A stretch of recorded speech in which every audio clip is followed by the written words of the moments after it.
इन्होंने अनियत वक्त में से वक्त निकाल के हमारे स्कूल पे तशरीफ लाए। इसके लिए मैं शुक्रिया कहना चाहूँगा जनाब इमाम मेहदी, मुझे उनका नाम लेना भूल गया, सॉरी, ऑनरेबल काउंसलर बरूमन जी, जनाब गुलाम मेहदी साहब, आपके अंदर कोशिश से ये मुमकिन हो पाया है। यहाँ पे हमारे चीफ एग्जीक्यूटिव काउंसलर लद्दाख हिल ऑटोनॉमस काउंसिल कारगिल के बिजी शेड्यूल के बावजूद यहाँ पे उन्होंने टाइम निकाल के यहाँ पे तशरीफ लाया। इसके लिए मैं आपको भी थैंक्स कहना चाहूँगा। सर, आपकी बिजी शेड्यूल को मद्देनज़र रखते हुए हम मुख्तसरन ये कहना चाहेंगे कि स्कूल के मसाइल तो बहुत सारे हैं सर, लेकिन यहाँ पे जो बहुत बड़ा इशू है सर वो एकोमोडेशन को लेके है। आप जानते हैं सर, यहाँ पे बरू हाई स्कूल ज़िला सदर मुकाम पर होने की वजह से और बरू टाउन में किसी और गवर्नमेंट हाई स्कूल न होने की वजह से यहाँ पे 9-10 में रोड का ज़्यादा दबाव रहता है। जब तक ना आपका वहाँ पे तैयार नहीं होगा तब तक मुझे नहीं लगता है कि इसको हम जो हटाना है वो मुझे नहीं लगता है कि वो फिजिबल है। बाकी ये बात दुरुस्त है कि चूंकि हेडक्वार्टर पर होने की वजह से हर जगह से यानी कि लोग आजकल अर्बनाइजेशन का दौर है, गाँव से लोग सिटी में आके बस रहे हैं, तो इसलिए जितने भी हमारे स्कूल्स गवर्नमेंट स्कूल्स टाउन में है उन पे बहुत ज़्यादा लोड है, चाहे बॉयज़ हायर सेकेंडरी हो, गर्ल्स हायर सेकेंडरी हो, हाई स्कूल हो, इसी तरह से उमा करगिल हो। तो हमने अभी रिसेंटली एक प्रपोजल भेजा है, इंशाल्लाह हमें उम्मीद है कि बहुत जल्दी होगा वो, कि हमारे करगिल टाउन में एक हायर सेकेंडरी की अशद ज़रूरत है। तो हमने सबसे फिजिबल है वो हमारा पुएन है जहाँ पे हम उसको अपग्रेड कर सकते हैं, ताकि क्योंकि बच्चे जब आपके दूर से आके यहाँ बसते हैं तो हम उनको एडमिशन के लिए डिनाई नहीं कर सकते हैं, क्योंकि आपको पता है कि राइट टू एजुकेशन में आप किसी बच्चे को वापस नहीं कर सकते हैं कि हम आपको एडमिशन नहीं देंगे, खासकर गवर्नमेंट स्कूल में, इवन प्राइवेट स्कूल में भी राइट टू एजुकेशन वही बोलता है कि जो भी बच्चा आपके सामने आता है आपके पास दाखिला लेने के उसको एडमिट करना है।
ग्रेजुएशन लेवल सारे बच्चे ही नहीं आते, पब्लिक लाइब्रेरी टाइप बुक्स वो लिस्ट बनानी पड़ेगी किसी लाइब्रेरी। और बिलखस हमारी मीडिया सेल लद्दाख अब तक और ऑल इंडिया रेडियो कारगिल से तशरीफ़ लाए हुए हमारे मेहमान ख़ुसूसी व दीगर अज़ीज़ तलबा तालिबात, अस्सलामु अलैकुम व रहमतुल्लाहि व बरकातुहू। और हमारे आज की इस मुख्तसर सी महफिल में आप तमामी हज़रात के दिल की अमीर गहराइयों से आपके इस्तकबाल करते हैं। काबिल एहतराम हमारे चेयरमैन RSDC कारगिल जनाब फ़िरोज़ खान साहब, हमारे CO साहब मुश्ताक अहमद साहब, हमारे काउंसलर मिंजी बरू जनाब शेख मेहदी साहब, और हमारे सरपंच साहब, और बाकी मेरे PRI मेंबर्स और स्टाफ मेंबर्स और प्यारे बच्चों, अस्सलाम वालेकुम व रहमतुल्लाहि व बरकातुहू। वालेकुम सलाम। बाकी ज़्यादा तो मैं कहना नहीं चाहूँगी क्योंकि CC साहब का शेड्यूल बहुत थोड़ा सा बिजी है, तो मैं सिर्फ उनको हमारे स्कूल में छोटे से हमारे इदारे में आने का बहुत ही ज़्यादा मैं मशहूर हूँ। Reading despite having shelves. Your good self is requested to kindly provide funds for the purchase of books and literature for the library so that readers could be benefited from the readings. Number 2, the school is one of the largest enrolled high school in Kargil district, but the school is suffered due to lack of staff. Currently, 2 posts of teachers and 1 post of class 4 is lying vacant. Your good self is requested to fill up these posts with adequate staff so that the school couldn't suffer longer.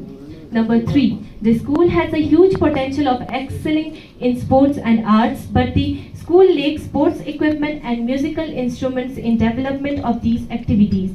You are requested to kindly provide funds for purchase of sports equipment and musical instrument for the school.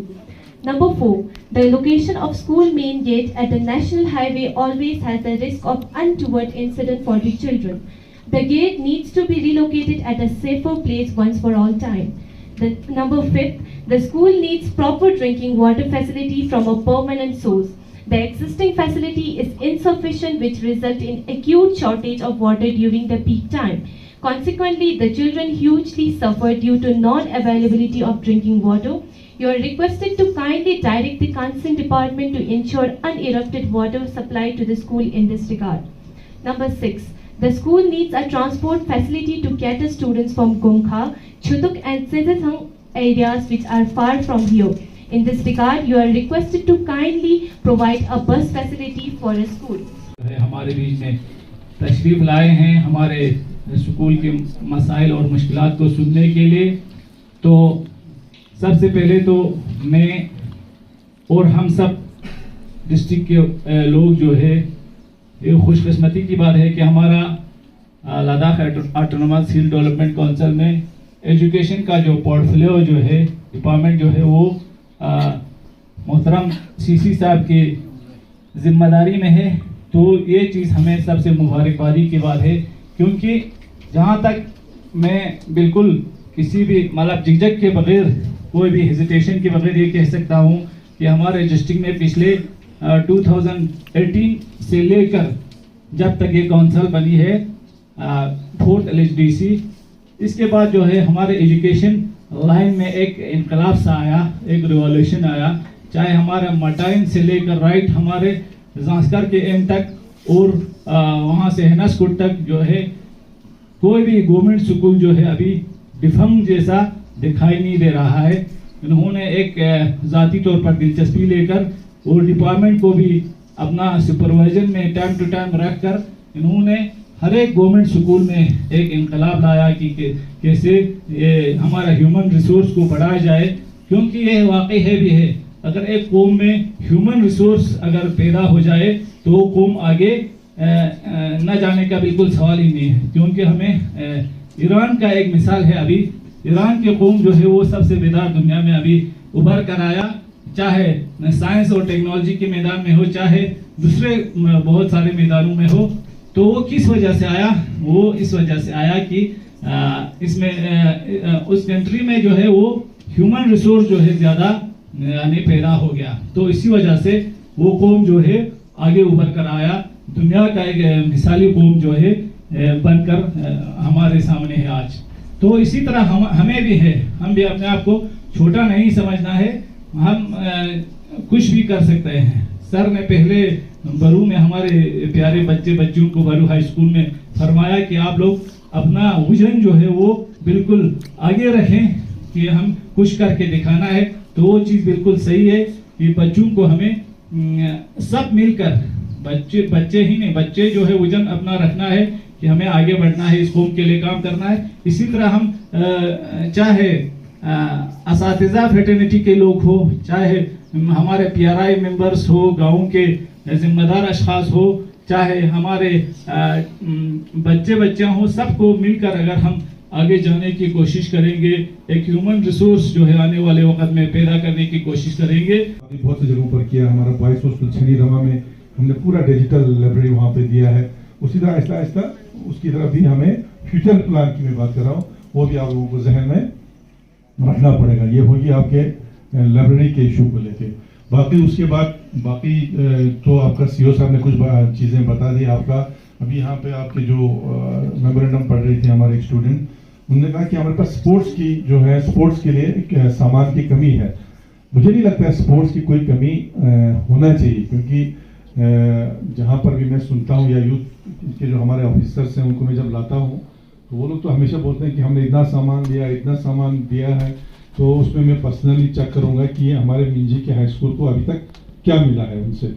उसके बाद यहाँ पे consult करके आपके यहाँ पे sports teacher होंगे या हेड होंगे, उनसे डिस्कस करके किन किन चीज़ों की यहाँ पे कमी है उसका लिस्ट भी अगर आप लोग हमें काउंसलर साहब के थ्रू या सीओ साहब के थ्रू दे दें तो मैं उनको बुला के ला के जो सामान स्पोर्ट्स की आपको वाकई ज़रूरत है वो भी हम आपको बहुत जल्दी देंगे।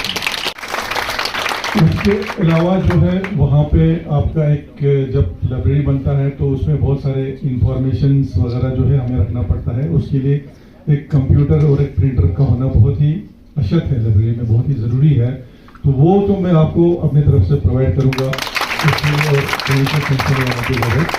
जो है वो नहीं है, इंशाल्लाह वो हम ज़रूर करेंगे। उसके बाद आहिस्ता